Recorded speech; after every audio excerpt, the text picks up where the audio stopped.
સુરતની ઓળખ સમાન હીરા ઉદ્યોગના રત્ન કલાકારોમાં ભારે આક્રોશ છે। આગામી સ્થાનિક સ્વરાજની ચૂંટણીના 26 એપ્રિલના મતદાન પૂર્વે રત્ન કલાકારોએ મહાનગરપાલિકા દ્વારા વસૂલવામાં આવતા વ્યવસાય વેરા વિરુદ્ધ મોરચો માંડ્યો છે। તેમની સ્પષ્ટ માંગ છે કે પગારમાંથી કપાતો માસિક 200 રૂપિયાનો વેરો તાત્કાલિક બંધ કરવામાં આવે। ઓમકાર સોરઠિયાએ જણાવ્યું હતું કે મારી 20,000ની સેલેરીમાંથી 200 રૂપિયા કપાય છે। મ્યુનિસિપલ કોર્પોરેશન પોતાને નંબર 1 કહે છે, પણ મજૂરો પાસેથી વેરો ઉઘરાવવો એ ક્યાંનો ન્યાય છે? જે સુરતને અમે ચમકાવ્યું, આજે ત્યાં જ અમારો અવાજ રૂંધાય છે। રત્ન કલાકાર હરિ મહારાજે પોતાની વ્યથા ઠાલવી કે ખરેખર તો આ વ્યવસાય વેરો માલિકોએ ભરવાનો હોય છે, તો પછી કારીગરોના પગારમાંથી કેમ કાપવામાં આવે છે? અત્યારે ચૂંટણીનો માહોલ છે, ત્યારે સત્તા પક્ષ અને વિપક્ષ બંનેએ આ ગંભીર મુદ્દા પર ધ્યાન આપવું જોઈએ।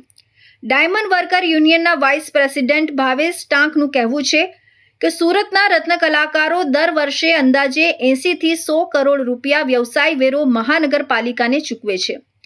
બીજી તરફ પાલિકાની બીઆરટીએસ બસ સેવા વર્ષે 100 કરોડનું નુકસાન કરે છે। શું રત્ન કલાકારોના ટેક્સના પૈસાથી આ નુકસાની ભરપાઈ કરવામાં આવે છે?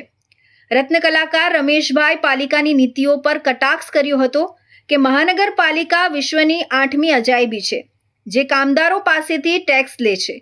રત્ન કલાકારો કામદારની કેટેગરીમાં આવે છે, તેમ છતાં રત્ન કલાકારોને પીએફ, પીએસઆઈ, હક રજા, ગ્રેજ્યુઇટી કે બોનસ જેવા કોઈ લાભો મળતા નથી।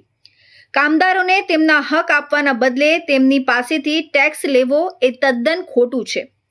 આ ચૂંટણીમાં રત્ન કલાકારોનો મિજાજ સ્પષ્ટ છે કે વેરો નાબૂદ નહીં તો મત નહીં।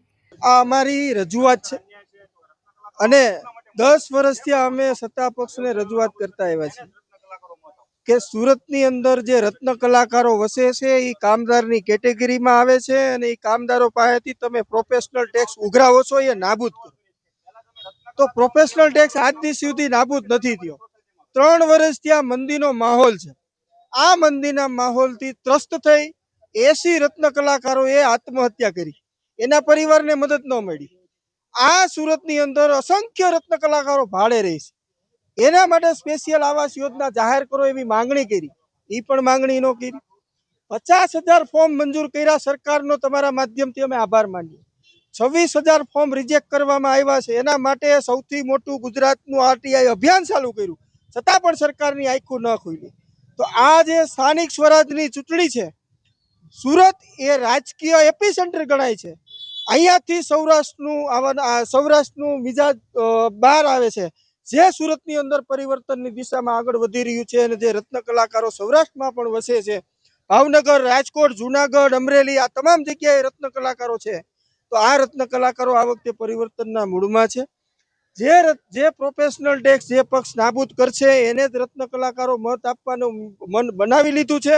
અને આ વખતે મને એવું દેખાઈ આવે છે, જ્યારે રત્ન કલાકારોને મળીએ છીએ ત્યારે રત્ન કલાકારોના તરફથી એવો રિસ્પોન્સ મળે છે કે આ સરકારે છેલ્લા 3 વર્ષથી મંદીના માહોલથી ત્રસ્ત થઈ ગઈ છે, સરકારે અમારી મદદ નથી કરી। આગામી દિવસોમાં જ્યારે ઉમેદવારો પ્રચાર માટે રત્ન કલાકારોના વિસ્તારોમાં જશે, ત્યારે તેમને આ વેરાના પ્રશ્નોનો સામનો કરવો જ પડશે। અત્યાર સુધી માત્ર આશ્વાસનો મળ્યા છે, પરંતુ આ વખતે રત્ન કલાકારો કમિટમેન્ટ માંગે છે। જે પક્ષ લેખિતમાં અથવા જાહેર મંચ પરથી વ્યવસાય વેરો નાબૂદ કરવાની જાહેરાત કરશે, તેના પક્ષે રત્ન કલાકારોનું પલડું નમી શકે છે। હીરાનગરીના આ કારીગરોનો અવાજ ગાંધીનગર અને દિલ્હી સુધી પહોંચશે કે કેમ, તે તો સમય જ બતાવશે। પણ હાલ પૂરતો તો રત્ન કલાકારોએ વિરોધનું રણસીંગું ફૂંકી દીધું છે।